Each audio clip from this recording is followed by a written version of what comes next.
because unfortunately, Zimmerman shot and killed Trayvon, and he's not here to defend himself and his positions. Police, some unnamed source from the police leaked this, but we think that is the systematic process of trying to build Zimmerman claim up and put Trayvon's death as irrelevant and sweep it under the rug. They don't want to arrest him for killing this kid. Isn't I watched you as we did the press conference, and one of the things that strike me, Sabrina, if this is an unauthorized leak, that they put this out on the month anniversary of your son's killing, does this enhance your distrust of police? I mean, why would the police, in an unauthorized way, put this out on a day like this? I don't quite understand it. I don't think somebody is following policies and procedures. It hurt us very bad to hear that today on the 1 month anniversary. But we're trying to just move forward with this and follow the process according to our attorney's advice. Does the leak, Tracy, tell you that there are forces in the police department that may be supportive of Zimmerman now? I mean, because where's all this coming from? I believe, I strongly feel that, though, there is someone in the police department that's tied in with Zimmerman, and to continue to leak bad information and to depict the character of my son and continue to disrespect him even in his death, it's an atrocity. Attorney Crump, there was a meeting with the state prosecutors. Does this in any way poison the state prosecutor's investigation?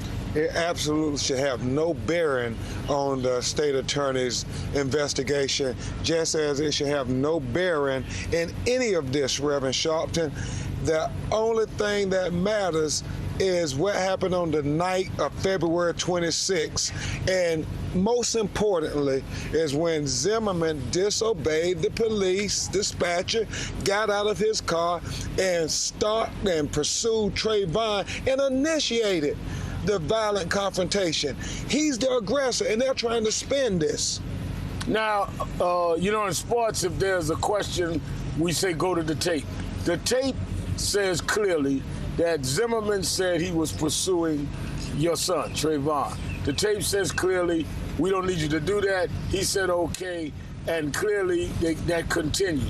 The phone log of Trayvon talking to his girlfriend has the time in which he was talking to her, right up almost to the time of the death. So there's no lack of documentation from the story, as your attorney put it. So do you feel that they're trying to cover up? Do you feel like they got it by mistake? What is your real feeling that's going on here? I actually feel that they were trying to cover up, but with so much information in the public eye or so much attention to this case, they are forced to try to do the right thing, but they have refused to. And Tracy, what do you feel is at hand? Reverend Al, the only mistake I see being made in this case is mistake number one, that the Sanford Police Department refused to do a thorough investigation. Mistake number two, Zimmerman should have never got out of his vehicle. Now, Attorney Crump, let me just, for the listeners, understand. One, they refused to arrest Zimmerman, and you have argued, and people like me have agreed it was probable cause. Yes, sir. Second, they did not test Zimmerman for drugs or alcohol. They tested the victim, who was dead. Three, it was 3 days before Tracy could take his son's body, and he had to lead the charge to get that. And now this same department, unauthorized, releases this information, alleged information on Trayvon, even though it has absolutely nothing to do with the case. Is there a pattern here? And you met with the state prosecutor. Do you have more confidence in them than obviously you have in the local police department, Sanford, that keeps one error after another error? Absolutely, Reverend Sharpton.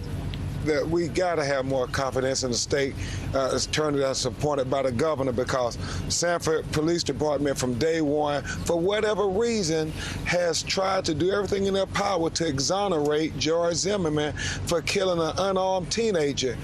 Furthermore, You hit it right on the nail, Reverend Sharpton. It's important what was in Zimmerman's system, not what was in Trayvon's system. He's dead on the ground. He was the one being pursued. Zimmerman was the aggressor. He's the one who disobeyed the police. So why aren't we looking at what's in Zimmerman's system? And now we'll never know, because the Sanford Police Department made a decision not to do a drug and alcohol analysis on Zimmerman the night he shot Trayvon Martin. Let me ask you this. Do you think that Ms. Corey, the state prosecutor appointed by the governor, should go for a warrant to arrest Zimmerman now, or should she wait on a grand jury? Are you asking for her to move right now and arrest Zimmerman? We would like for her and her staff to move right now, immediately, and arrest him. I would like for an immediate arrest. Immediate arrest? Immediate arrest. And she has the grounds to do it, attorney? Absolutely. Absolutely. We pray that sending this to the grand jury would be the absolute wrong result. It should be an arrest now.